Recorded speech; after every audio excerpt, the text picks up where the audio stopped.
आठबीसकोट नगरपालिका 753वटा स्थानीय तहमध्ये कर्णाली प्रदेशमा पर्ने पश्चिम रुकुमको भौगोलिक रूपमा ठूलो रहेको एक स्थानीय तह हो। साबिकका स्यालाखदी, गोतामकोट, आठबीसकोट, आठबीस डाँडा गाउँ, घेतमा र साबिकको मगमा गाविसका वार्ड नम्बर 7 र 8 समायोजन भई यस नगरपालिकाको निर्माण भएको हो। 560.34 वर्ग किलोमिटर क्षेत्रफलमा फैलिएको यस नगरपालिकाको कुल जनसङ्ख्या राष्ट्रिय जनगणना 2068 का अनुसार 33,601 रहेको छ। सामाजिक सद्भाव कायम राखी विभिन्न जाति समुदायको बसोबास रहेको यस नगरपालिकामा कुल जनसङ्ख्याको करिब 34% दलित समुदायको बसोबास रहेको छ। रुकुम जिल्लाकै सबैभन्दा बढी जनसङ्ख्या र क्षेत्रफल रहेको यस नगरपालिकामा 14 वडा रहेका छन्। नगरबाट प्रदेश सभा सदस्यसम्म एकजना दलित समुदायबाट पुग्नु, नगरपालिकाको उपप्रमुख जस्तो गरिमामय पदमा दलित महिला पुग्नु र 14 वडा मध्येमा दलित समुदायबाट 6 जना वडा अध्यक्षमा निर्वाचित हुनुले दलित समुदायको राजनीति स्तर केही माथि उठेको भने देखिन्छ। केही व्यक्तिहरू माथिल्लो तहमा पुग्नुले नगरपालिकामा बसोबास गर्ने सबै दलित समुदायको जीवनस्तर सहज छ भन्न चाहिँ मिल्दैन। ठुलोभेरी नदीको किनारमा रहेको वार्ड नम्बर 9 राडी जिउलामा नगरपालिकाको केन्द्र रहेको छ भने त्यही ठुलोभेरी नदीको किनारमा बसोबास गर्छन् स्वरघर बादी समुदाय। पहाडी दलितहरूमध्येमा सबैभन्दा तल्लो तहको बादी समुदायको मुख्य पेसा मादल निर्माण र मर्मत गर्नु, माछा मार्नु र नदीबाट बालुवा निकालेर बेच्नु रहेको छ। भूमिहीन रहेका स्वरघर बादी समुदायलाई केही वर्ष अघि सरकारले लालपूर्जा सहितको जग्गामा बस्ने बास बनाइदिए पनि बादी समुदायमा चर्को गरिबी देखिन्छ। जीवन धान्नका लागि ज्यानको मायामारी बादी समुदायका बालबालिका समेत भेरी नदीमा माछा मार्ने र बालुवा निकाल्ने कडा परिश्रम गर्न बाध्य रहेका छन्। पहाडी दलितमा पर्ने कामी, दमाई, सार्की र बादी समुदायको बसोबास रहेको यस नगरपालिकामा दलित समुदायको अवस्था कस्तो छ भन्ने प्रश्नको जवाब नगर प्रमुख गोरखबहादुर केसी यसरी दिनुहुन्छ। खास गरिकन हाम्रो नगरपालिकामा करिब 34% जनसङ्ख्या चाहिँ दलित जनसङ्ख्या छ र दलित समुदायको चाहिँ आर्थिक अवस्था चाहिँ तुलनात्मक हिसाबले अरू समुदायको भन्दा कमजोर छ र कमजोर हुनुको पछाडि पनि ऐतिहासिक रूपले उहाँहरू चाहिँ जमिनबाट वञ्चित हुनुभयो। अन्य जाति र समुदायले चाहिँ इतिहासमा चाहिँ जमिनहरू अलि बढी प्राप्त गर्यो र यो समुदायले चाहिँ जमिनबाट वञ्चित गरेको र अहिले चाहिँ जमिन नै सम्पत्तिको एउटा मुख्य आधार बनेको सन्दर्भमा चाहिँ जमिनै नहुँदाखेरि उहाँहरूको चाहिँ आर्थिक अवस्था एक प्रकारले भन्ने नै कमजोर छ र विगतमा यो समुदाय चाहिँ खास गरिकन जुन पेसा व्यवसायबाट जीविकोपार्जन गरिराख्नु भएको थियो त्यो पनि बिस्तारै ती पेसा व्यवसायहरूबाट पनि विस्थापन हुने स्थिति सिर्जना भयो। जस्तो कि लत्ता कपडा धेरै जस्तो रेडिमेड प्रयोग हुन्छ, यत्रो 34%ले चाहिँ जस्तो चाहिँ भाँडाकुँडी अथवा कृषि उपकरण औजारहरू बनाउने कामहरू होइन, जो धेरै जसो अहिले चाहिँ रेडिमेड प्रयोग हुन्छ होइन। र फेरि यति ठुलो जनसङ्ख्याको लागि यो दुईवटा सेक्टरमा मात्रै काम पाउनु सम्भव पनि थिएन। त्यो आदि कारणहरूले गर्दाखेरि परम्परागत रोजगारीबाट पनि वञ्चित र ऐतिहासिक रूपले जमिनबाट पनि वञ्चित हुँदाखेरि यो समुदाय चाहिँ आर्थिक हिसाबले चाहिँ स्वाभाविक ढङ्गले चाहिँ असाध्यै धेरै कमजोर अवस्थामा र आर्थिक अवस्था कमजोर हुँदाखेरि त्यसको अन्य क्षेत्रहरूमा प्रभाव पर्छ। जस्तो चाहिँ त्यसले चाहिँ स्वास्थ्यको स्थितिमा चाहिँ कमजोरी ल्याउँछ होइन, जस्तो चाहिँ कुपोषण लगायतका समस्याहरूले स्वास्थ्य समस्याहरू ल्याउँछ। राम्रोसँग पठन पाठन गराउन सकिँदैन, आर्थिक अवस्था कमजोर हुँदाखेरि त्यसले शिक्षा क्षेत्रका समस्याहरू ल्याउँछ। धेरै समस्याहरू चाहिँ आर्थिक समस्याको कारणले सिर्जित भएका छन् र विभिन्न बहुआयामिक समस्यामा चाहिँ यो समुदाय रहेको चाहिँ महसुस हुन्छ। अब समुदायमा चाहिँ अलिकति फर्केर हेर्ने भने धेरै ठुलो चेन्ज चाहिँ छ होइन। विगतमा छुवाछुत, भेदभाव होइन अलिकति चरम अवस्था नै थियो। जब त्यति बेला हामी अलि सानो थियौँ, त्यति बेला केटाकेटी थियौँ होइन।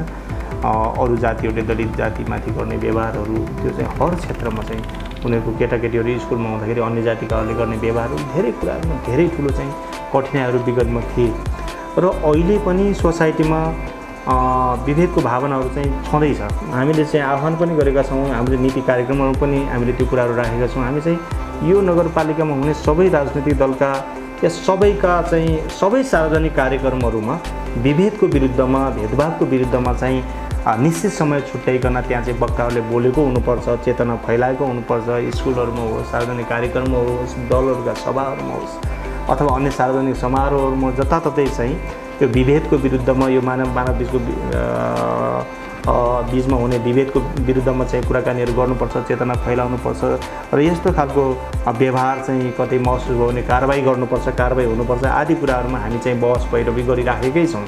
अझ एवं प्रकारले यो नगरपालिकाले भेदभाव कसैले गर्यो र कोही भेदभावमा जातीय छुवाछुत भेदभावमा पर्यो भने त्यस्तो मानिसहरूलाई चाहिँ कानुनी पैरवी गर्नको लागि हामीले बजेट पनि गएको वर्ष चाहिँ व्यवस्था गरेका थियौँ है। कसैलाई चाहिँ जातीय हिसाबले कसैलाई हेलाउँछ गर्यो त्यसको लागि चाहिँ वकिल राख्नु पऱ्यो, मुद्दा लड्नु पऱ्यो भने त्यसको लागि पनि हामीले बजेटको व्यवस्था गत वर्ष चाहिँ लक्षित वर्गको बजेटबाट त्यो पनि एउटा कार्यक्रम राखेका थियौँ होइन। हामीले चाहिँ यसलाई चाहिँ सम्पूर्ण रूपले यो चाहिँ अन्त्य होस् भन्ने चाहन्छौँ होइन। मान्छेलाई अनावश्यक हिसाबले कुनै पनि वैज्ञानिक आधार बिना मान्छेलाई विभेद नगरोस् भन्ने चाहन्छौँ। र व्यक्तिगत ढङ्गले भन्दाखेरि मैले बोल्ने अथवा मैले चाहिँ सार्वजनिक हिसाबले सम्बोधन गर्ने हरेक कार्यक्रममा चाहिँ मैले यो विषयमा चाहिँ मान्छे बराबर कुनै पनि हिसाबले भेदभाव स्वीकार्य हुँदैन, गर्नु हुँदैन भनेर भन्ने गरेको छु मैले। परापूर्वकालदेखि जातीय उत्पीडनमा परेका दलित समुदायको पुर्ख्यौली पेसा दमाईले कपडा सिलाउनु र पञ्चे बाजा बजाउनु, कामीले औजार निर्माण गर्नु, सार्कीले जुत्ता सिलाउनु र वादी समुदायले मादल र सारङ्गी निर्माण गर्नु हो। खलो प्रथामा आधारित रहेका यी पेसाहरू समयको परिवर्तनसँगै नगरपालिकाको अधिकांश वडामा खलो प्रथा विस्थापित भएर ज्यालादारीमा स्थापित हुन लागेका छन्। तर शिक्षाको कमी, चर्को गरिबीका कारण पुर्ख्यौली पेसालाई आधुनिकीकरण गर्न नसक्दा दलित समुदायको पुर्ख्यौली पेसालाई अन्य समुदायले समेत व्यावसायिक रूपमा स्थापित गर्न थालेका छन्। चर्को छुवाछुत र विभेदको संस्कारले बलियो गरी जरागाडीको यस नगरपालिकामा तत्कालीन माओवादीले सुरु गरेको 10 वर्षीय जनयुद्धले केही जराहरू भने उखेलेको छ। जातीय छुवाछुत र विभेद रहित समाज निर्माण गर्न दलित समुदायको जीवनस्तर माथि उकास्ने सपना देखेर यस नगरपालिकाबाट दलित समुदायका युवा युवतीले 10 वर्षीय जनयुद्ध सफल पार्न त्याग र आफ्नो ज्यानको बलिदान गरे। समाज रूपान्तरण अनि जातीय छुवाछुत र विभेदको अन्त्यको सपनादेखि जनयुद्धमा सक्रिय सहभागिता जनाई आफ्नो जीवन बलिदान गर्ने घाइते र बेपत्ता हुन यस नगरपालिकाका दलित समुदायले आफ्नो कोटा पुरा गरेका छन्। जनयुद्धमा शहीद भएकी वार्ड नम्बर 3 खदी निवासी सपनाशिला परियारका दाजु रविन्द्र परियार आफ्नो दुःख यसरी सुनाउनुहुन्छ। अहिले बहिनीको चाहिँ 14 वर्षको उमेरमा पार्टीमा लागि र 18 वर्षको उमेरमा 2-3 वर्ष पार्टी काम गरेर गर्दाखेरि लडाइँमा चाहिँ हुर्कुम खाराको घटनामा चाहिँ ऊ शहीद भई थिएँ। त्यो दुःख लागेको छ अलिकति। अब पार्टीले जुन हेर्न चाहिँ हेरेको छ त्यो त्यति अब पुरै ढङ्गले हेरेको छैन र बहिनीको लागि अरू केही नभए पनि अब हाम्रो वडा सरकारले यता नगर सरकारले अलिकति उता के अरे गाउँको चोकमा केही शालिग बनाइदिएको भए हुन्थ्यो भन्ने चाहिँ आशा लागेको छ। बाल्यकालमा प्रत्यक्ष रूपमा आफै छुवाछुतको शिकार बनेकी र समाज रूपान्तरण गर्न निरन्तर लागि पर्दा शिक्षित व्यक्तिबाट प्रत्यक्ष नभए पनि अप्रत्यक्ष रूपमा विभेद खेप्नु परेको दुखेसो यसरी पोख्नुहुन्छ यस 8-20 नगरपालिकाको उपप्रमुख गीता नेपाली। यहाँसम्म पुग्दाखेरि मेरो सङ्घर्ष र मेरो बाल्यकाल भन्नु पर्दाखेरि र समाजमा रहेको विकृति विसङ्गति अथवा कुरीति कुसंस्कृति चाहिँ हाम्रो समाजमा व्याप्त रूपमा रहेको छ र जसरी मैले बाल्यकाल मेरो गाउँमा बिताउँदै गर्दा एकदमै जातीय छुवाछुत व्याप्त रूपमा थियो र हामी ससाना थियौँ त्यति बेला पढ्दै थियौँ सामुदायिक विद्यालयहरूमा। त्यतिखेरको चाहिँ हामीले अनुभव सुनाउनु पर्दाखेरि एकदमै हामीले छोएको पानीसम्म पनि माथिल्लो जातका विद्यार्थीहरूले खाँदैनथे र शिक्षकहरूले पनि खानु हुँदैन थियो र हामीले एकदमै अपहेलना भोग्नु परिरहेको अवस्था थियो र र हामी सँगसँगै खेल्थ्यौँ र सँगसँगै चाहिँ पढ्दाखेरि सँगसँगै पढ्थ्यौँ। तर खाजा खाने समयमा अथवा केही खानेकुराहरू खाँदाखेरि ठ्याक्कै हामी चाहिँ अलग हुनु पर्थ्यो। माथिल्लो जातका चाहिँ विद्यार्थीहरूसँग अलग भएर हामीले खाजा खानु पर्थ्यो र उनीहरूलाई छुनु हुँदैन थियो। र यदि हामीले छोयौँ भने हामीले दण्ड हुन्थ्यो, हामीलाई पिटाइ खानु पर्थ्यो विद्यार्थीको हातबाट पनि अथवा उनीहरूको आमा बुवाको हातबाटसम्म हामीले पिटाइ खानु पर्थ्यो। त्यस्तो खालको चाहिँ पीडा भोग्नु पर्दथ्यो। करिब 2060 सालमा म 12 वर्षको थिएँ। त्यति बेला तत्कालीन माओवादीको एउटा सदस्यता प्राप्त गरेको थिएँ 2060 सालमा। र त्यस्तै हुँदै मैले कलाकार क्षेत्रमा पनि काम गर्दै गएँ र काम गर्दै जाँदाखेरि र त्यहाँ पनि मैले जति समानता खोजेको थिएँ, जति न्याय खोजेको थिएँ, त्यति मैले पाउन सकिनँ।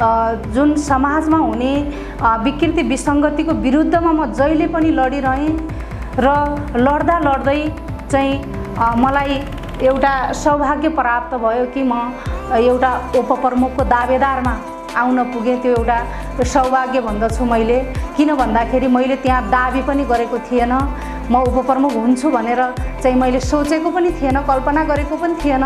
तर पार्टीले त्यो खालको चाहिँ मेरो जुन 14 वर्षको उमेरदेखिको लगानी र परिश्रम हो त्यसलाई बुझेर जसरी पार्टीले टिकट दिलायो र टिकट दिलाइसकेपछि म उपप्रमुख हुने जुन एउटा अवसर प्राप्त गरेँ, यो मलाई एकदमै सौभाग्य हो।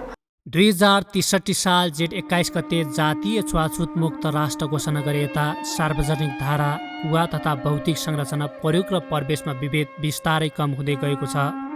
तर जातकै कारणले चुलो, भान्सा तथा खानपानमा छुवाछुत हुन कम भएको देखे तापनि अन्तर्जातीय विवाह गर्नका लागि भने प्रेम गर्ने जोडीहरूले सङ्घर्ष गर्नु परेको देखिन्छ। भौगोलिक रूपमा सुन्दरताले भरिएको यस नगरपालिकामा बसोबास गर्ने बासिन्दाहरूको मुख्य पेसा कृषि हो भने मकै र गहुँ यहाँका प्रमुख बाली हुन्। सहरको गरिबी र पर्याप्त जमिन नभएकै कारण अन्य समुदायको तुलनामा दलित समुदाय भोकमारीको चपेटामा परेको देखिन्छ। वर्षौँ पहिलेदेखि विभेदले थिचेका कारण दलित समुदायको अवस्था शैक्षिक, आर्थिक र चेतनाको रूपमा अन्य समुदायको तुलनामा कमजोर रहेको देखिन्छ।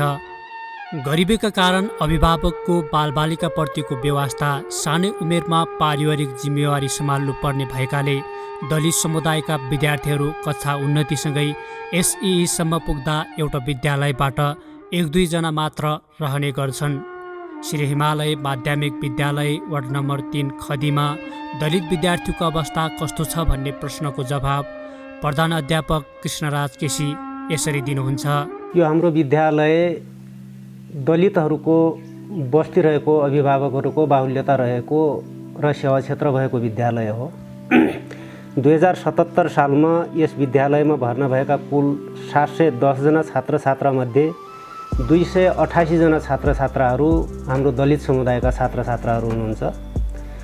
अब कुल दलित छात्र छात्राको सङ्ख्या कक्षा 1 देखि 10 सम्म हेऱ्यो भने 40.5% दलित विद्यार्थीहरू छात्र छात्राहरूको यहाँ भर्ना रहेको अवस्था छ। अब यसरी यो तथ्याङ्कले के देखाउँछ त भन्दाखेरि 44.83% बालबालिकाहरू बिचमा हराएको देखिन्छ।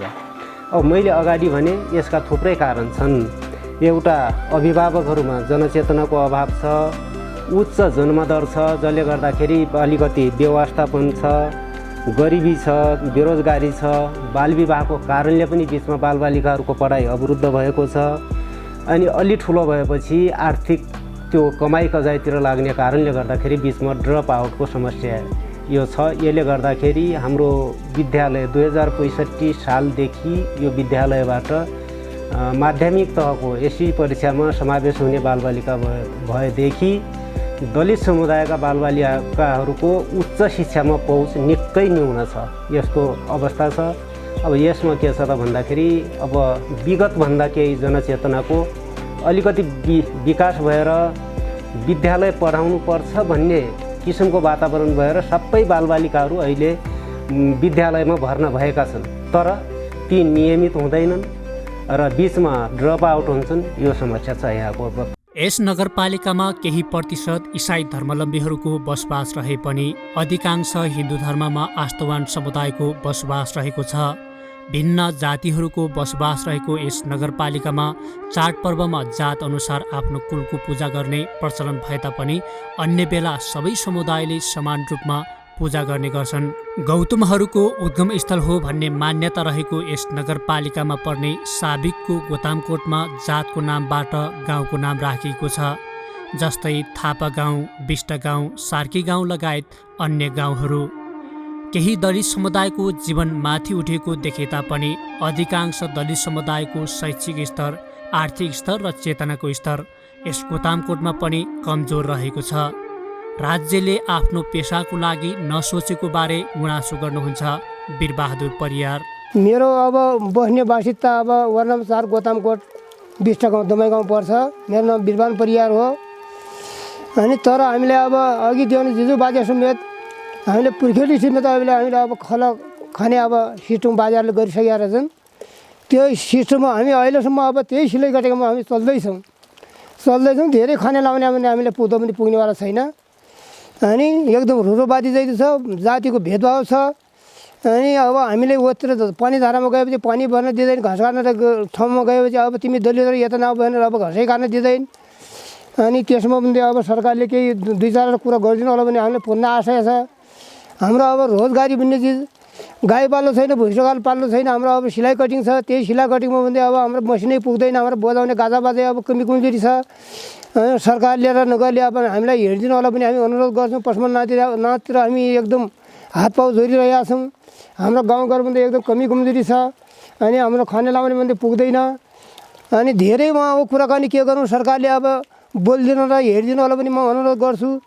यस नगरपालिका गोतामकोटमा पर्ने वार्ड नम्बर 4, 5 र 6 का दलित समुदायको अवस्थाबारे वार्ड नम्बर 5 का अध्यक्ष प्रदीप विक र 6 का अध्यक्ष दिलबहादुर सार्की यस्तो भन्नुहुन्छ।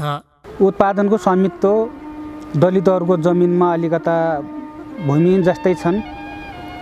वास्तविक दलितहरूको आर्थिक स्थिति पनि साह्रै कमजोर छ।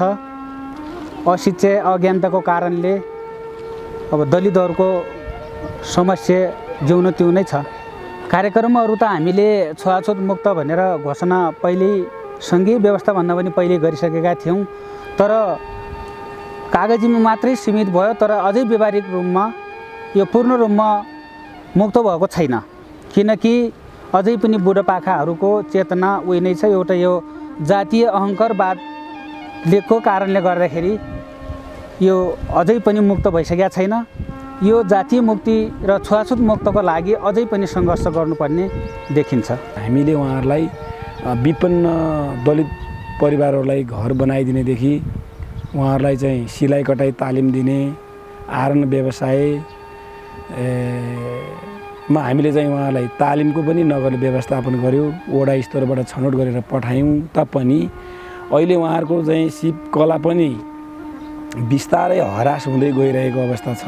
उहाँहरूको सिपकला अलि छोडिराख्नु भएको छ। हाम्रो चाहिँ यहाँको दलितहरूले यो जसरी जति यो दलितहरू हुनुहुन्छ उहाँहरू सिप जो यो जातको कारणले, यस आफ्नो थरको कारणले त्यो अलि शर्मिन्दा भएर उहाँले चाहिँ त्यसलाई निरन्तरता दिन सक्नु भएको छैन। र सक्रियताको लागि उहाँको चाहिँ त्यो पेसा व्यवसायमा सहभागिताको लागि हामीले अथक प्रयास त गऱ्यौँ, प्रयत्न त गरेका छौँ। तैपनि उहाँहरूको त्यस्तो खालको चाहिँ सक्रियता देखाउनु भएको छैन। भौगोलिक रूपमा सुन्दर भए तापनि नगरपालिकाको वार्ड नम्बर 1, 2 र 3 रुकुम पश्चिमकै विकट मानिन्छ। यी वडाहरूमा दलित समुदायको आर्थिक, राजनैतिक, शैक्षिक अवस्थासँगै सामाजिक सद्भाव कायम राखी दलित समुदायको जीवनस्तर कस्तो छ भन्ने बारे वार्ड नम्बर 1 का वडा अध्यक्ष देवबहादुर घरती यस्तो भन्नुहुन्छ। कुल जनसङ्ख्याको 26% दलित समुदाय छ यहाँ।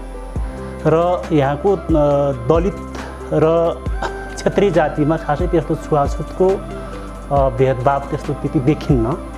पहिला थियो, अहिलेको पछाडि यो स्थानीय निर्वाचन भएदेखि पछाडि खासै त्यस्तो चाहिँ छुवाछुत भेदभाव त्यो खालको छैन। र यहाँका दलितहरू अन्य वडाका भन्दा चाहिँ अलिकति जागरुक अलिकति मेहनत गर्ने गर्छन् र हामी सबै दलित जनजाति र क्षेत्री चाहिँ फरक हौँ भन्ने खालको चाहिँ त्यस्तो छैन।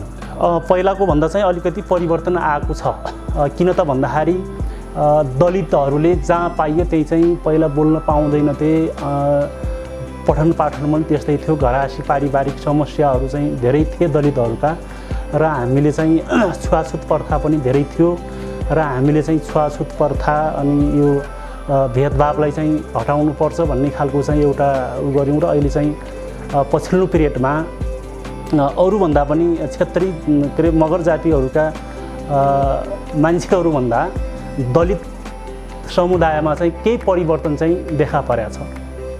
दलित समुदायबाट निर्वाचित वडा नम्बर 3 का वडा अध्यक्ष केशरमान विक आफ्नो वडाका दलित समुदायको बारेमा यसरी बताउनुहुन्छ।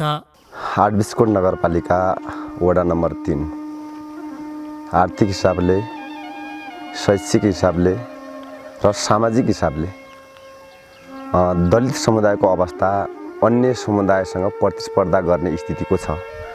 फलस्वरूप हामीले चाहिँ यो वडाले चाहिँ दलितको वडा अध्यक्ष चाहिँ फलस्वरूप पाएको छ। राज्यले चाहिँ समावेशी समानुपातिकको कुरा जुन उठाइरहेको छ, यो कुरा चाहिँ हामी व्यवहारगत हिसाबले कार्यान्वयन चाहन्छु। के चाहन्छु भन्दाखेरि चाहिँ दलितलाई चाहिँ अरू समुदायको समान स्तरमा लिनको लागि चाहिँ है राज्यको चाहिँ समान हिसाबले चाहिँ समाजको चाहिँ परिवेश, समाजको चाहिँ स्थिति जे रूपमा चाहिँ समाज चाहिँ चलिरहेको छ त्यो रूपमा चाहिँ पार्लियामेन्टमा होस् अथवा चाहिँ ब्युरोक्रासीमा होस् अथवा राज्यको अन्य निकायमा होस् है, अब चाहिँ समावेशी अब जनसङ्ख्याको हिसाबले दलित जस्तै चाहिँ 3 नम्बर वडा चाहिँ दलितको चाहिँ 35-36% दलित छ भन्दाखेरि यहाँको पार्लियामेन्ट चाहिँ 35% दलितको सहभागिताले बन्नुपर्छ। तब मात्र चाहिँ अब चाहिँ राज्यले भएको चाहिँ समावेशीको कुरा, विशेष अधिकारको कुरा सही ढङ्गले चाहिँ कार्यान्वयन हुन सक्छ। यो वडा जनयुद्धको यो वडा रुकुम जिल्लाको पहिलेको रुकुम अहिलेको पश्चिम रुकुमको चाहिँ एउटा यो वडा भनेको तत्कालीन जनयुद्धको चाहिँ एउटा चाहिँ उद्गम वडा हो।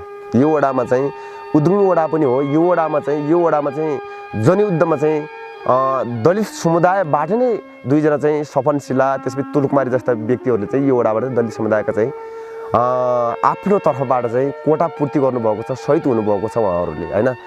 हो त्यो भएकाले चाहिँ जनयुद्धको रूपमा र त्यो जनयुद्धमा चाहिँ आफ्नो कोटा पुरा गर्ने स्थितिमा चाहिँ दलित समुदायको चाहिँ यहाँ अग्रणी भूमिका छ भन्ने कुरा चाहिँ मेरो चाहिँ जो चाहिँ बुझाइ छ मेरो यो वडामा। कानुनले जातीय विभेद गर्नेलाई जातीय भेदभाव कसुर 2068ले 25,000 देखि 1 लाख जरिवाना र 1 वर्षदेखि 3 वर्षसम्म कैद हुन सक्ने नीति ल्याए पनि कानुनी चेतनाको कमीका कारण दलित समुदायले कानुनी उपचार खोज्न नसकेको देखिएको छ। दलित समुदायले कस्ता खालका समस्या खेप्नु परेको छ भन्ने प्रश्नको जवाब यसरी दिनुहुन्छ आठबिसकोट नगरपालिकाका न्यायिक समिति सदस्य तथा वडा नम्बर 10 का वडा अध्यक्ष गङ्गाराम चनारा। आठबिसकोट नगरपालिका वार्ड नम्बर 10 अन्तर्गतको वडा अध्यक्ष म आफै र त्यसपछि नगरको प्रवक्ता र न्यायिक समितिको सदस्य हुनुको नाताले मैले आठबिसकोट नगरपालिकाका सम्पूर्ण दलितहरूको हितार्थ आफू सरकारमा समावेश भइसकेपछि के गर्नुपर्छ र कसरी अगाडि बढाउनुपर्छ भन्ने कुरा हाम्रा विगत जनयुद्धदेखि आजसम्म एउटा खालको सिरियल थियो। हामीले सत्ता प्राप्त गरी सत्ताभन्दा पनि सरकारमा गइसकेपछि हामीले के गर्न सक्छौँ भन्ने खालको एउटा थेरिस्ट हामीसँग थियो। तर पनि विविध कारण जति हामीले सोचेका थियौँ त्यो गर्न सकिरहेको अवस्था छैन। शिवकलाको क्षेत्रमा हामीले धेरै प्रयास गऱ्यौँ। ग्रामीण क्षेत्रमा बस्ने दलितहरूको अवस्था के देखिन्छ भन्दाखेरि अलिकति बाटो टाटो भयो, अलिकति 2-4 रुपियाँ कमाउन सक्यो अथवा आफूलाई धान्न सक्ने सिप सिक्यो, फेरि सहर केन्द्रित हुन्छ। आठबिसकोटकै हकमा पनि खदी गोतामदेखि लिएर हाम्रो वडा सबैका दलितहरू अलिकति केही गर्न सक्ने भयो भने राडीमा केन्द्रित हुन्छन्। अनि त्यो हिसाबले माथि चाहिँ हामीले गरेका उपलब्धिहरूलाई जे होस् अब त्यही ठाउँमै संस्थागत गर्नुपर्ने विषयमा अलिकति केही समस्या छ। राजनीतिक रूपमा म यहाँलाई एउटा भनौँ एउटा घमण्डका साथ के भन्छु त भन्दाखेरि आठबिसकोट नगरपालिकामा अरू क्षेत्रमा भन्दा पनि राजनीतिक क्षेत्रमा हाम्रो समुदाय चाहिँ असाध्यै अग्रचेतनाको छ, असाध्यै अग्रगामी छलाङ मारिराखेको छ र अहिले पनि राजनीतिक रूपमा हामी सरदर माथि उठेका छौँ र अरू पाटापक्षहरू आर्थिक सवाल भयो सबै हिसाबले माथि बढ्न केही समस्याहरू छन्। जति गर्दा पनि हाम्रो जुन खालको एउटा न्यून चेतना छ यो चेतनाले काहीँ न काहीँ घर गरेको छ, काहीँ न काहीँ एउटा हिट गरेको छ। त्यसैले चाहिँ अहिले जुन स्तरमा हामीले सबै क्षेत्रबाट दलितलाई जुरुक्क माथि ल्याउने जो सपना हाम्रो थियो त्यो चाहिँ कर्मश अगाडि त बढिरहेछ तर चाहिँ झ्याप्प गर्न सकिरहेको अवस्था छैन। बाल्यकालमा विभेदका अनगन्ती भगाइहरू मनमा भए तापनि स्थानीय सरकारको स्थापना लगत्तै आफू वडाध्यक्षमा निर्वाचित भई समाज परिवर्तनकै लागि काम गर्दा समेत आफैले जातकै कारण अपमानित हुनु परेको तीतो अनुभव सहित आफ्नो वडामा दलित समुदायको अवस्थाबारे सुनाउनुहुन्छ वडा नम्बर 8 का वडाध्यक्ष मानबहादुर चन्दारा। मेलाहरू लाग्थ्यो, मेलाहरूमा चाहिँ सामुदायिक गैर दलित र दलितहरूको चाहिँ त्यस्तो टिम बनेको मदिरापान सेवन गरेर हरेक चाहिँ अनेक कुराहरू चाहिँ सामान्य कुराहरूमा पनि जातीय गुट बनाएर चाहिँ त्यहाँ लडाइँ लडिरहेको त्यस्तो स्थितिहरू चाहिँ देखिन्थ्यो। अब हामी साना हुने बेला मेलापातमा चाहिँ त्यस्तो झगडा चाहिँ भएको चाहिँ हुन्थ्यो र आजको दिनमा चाहिँ त्यो चाहिँ छैन। गाउँप्रति आफ्नो समाजप्रति सबै क्षेत्रमा चाहिँ वफादार भएर चाहिँ लाग्नुपर्छ भन्ने कुनै न कुनै चाहिँ मानसिक हिसाबले चाहिँ तयारी भएको चाहिँ देखिन्छ र हिजोको दिनमा चाहिँ जे स्थिति थियो त्यो चाहिँ अहिले चाहिँ देखिँदैन।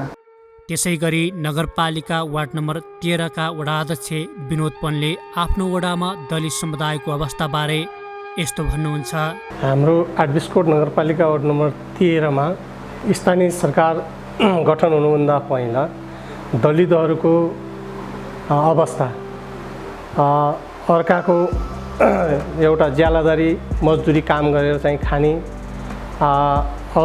अरूको चाहिँ खलो एउटा चाहिँ आफ्ना त्यो आरणहरू बनाएर अथवा चाहिँ के अरे मेसिनहरू बनाएर कपडा सिलाएर खलोदारी गरेर चाहिँ उहाँहरूले आफ्नो जीव ज्यान पाल्ने गर्नुहुन्थ्यो भने स्थानीय सरकार गठन भइसकेपछि उहाँहरू त्यो खलैत्या नभएर लगभग 80% चाहिँ अहिले ज्यालादारीमा हुनुहुन्छ। उहाँहरू चाहिँ योजनादेखि लिएर स्कुलका यो विविध यिनी सबैमा उहाँहरू चाहिँ आफ्नै नेतृत्व एउटा चाहिँ नेतृत्व गरेर कमान्डिङ गर्ने एउटा चाहिँ समाजलाई ह्यान्डल गर्ने समाजलाई परिवर्तन गर्ने र आफ्ना दलितका हक र हित के हुन् आफ्ना अधिकार के हुन् भन्ने कुरा प्रष्ट उहाँहरू अहिले जानकार हुनुहुन्छ। उहाँ जतिकै पुरानो एउटा संस्कारमा हुनुहुन्थ्यो त्यो नभएर अहिले धेरै परिवर्तन यो लगभग 60% परिवर्तन चाहिँ मेरो वडामा हुनुहुन्छ। उहाँहरू आफ्नो हक र हितको लागि एकदम प्रष्ट भएर आफ्नो मौलिक अधिकारको लागि आफ्नो अधिकारको लागि एकदम प्रष्ट भएर उहाँहरूको जीवन यो पुरानो संस्कारभन्दा अहिले धेरै माथि उठिरहेको छ। आफ्नो वडामा दलित समुदायको अवस्थाबारे वार्ड नम्बर 12 का वडाध्यक्ष खम्बु कुसारी पनि यसरी बताउनुहुन्छ। विशेष गरी हाम्रो 52 सालमै एकदम दुःख कष्ट पाएको वडा हो। यो एउटा सङ्घीयता गणतन्त्र समानुपातिक धर्मनिरपेक्षता एउटा ल्याउनको निम्ति अग्रणी भूमिका खेलेको वडा। त्यसमा पनि दलित साथीको असाध्यै भूमिका रहेको छ। हाम्रो वडाबाट भीमबहादुर बिक भन्ने एकजना शहीद पनि बन्नुभएको छ र थुप्रै साथीहरू घाइते त थुप्रै साथीहरू हुनुभएको छ दलित परिवारबाट। असाध्यै चाहिँ यो व्यवस्थाको निम्ति ठुलो बलिदानी गर्नुभएको छ हाम्रो वडाबाट। अब पेसाको अवस्था हेर्दाखेरि अहिले चाहिँ जो कपडा सिलाउने साथीहरूले जेलामा नै सिलाइराख्नु भएको छ, त्यस्तो खलो प्रथा चाहिँ हटाइसक्नु भएको छ। वास्तवमा अरू चाहिँ जेलादारी नै काम चलिरहेको छ अहिलेको अवस्थामा। पहिलाको भन्दा त अहिले आकाश पातालको फरक छ। हाम्रो आठबिसकोट नगरपालिका वार्ड नम्बर 12 मा अहिले चाहिँ त्यस्तो कुनै जातिको यो दलित हो, यो क्षेत्री हो, यो जनजाति हो भन्ने प्रकारको जे होस् देख्दिनँ म। र सबै एउटै भएको हामी चाहिँ सबै एकै प्रकारको भएको हामीलाई पनि महसुस भएको छ र उहाँहरूलाई पनि एउटा त्यही नै महसुस भएको छ।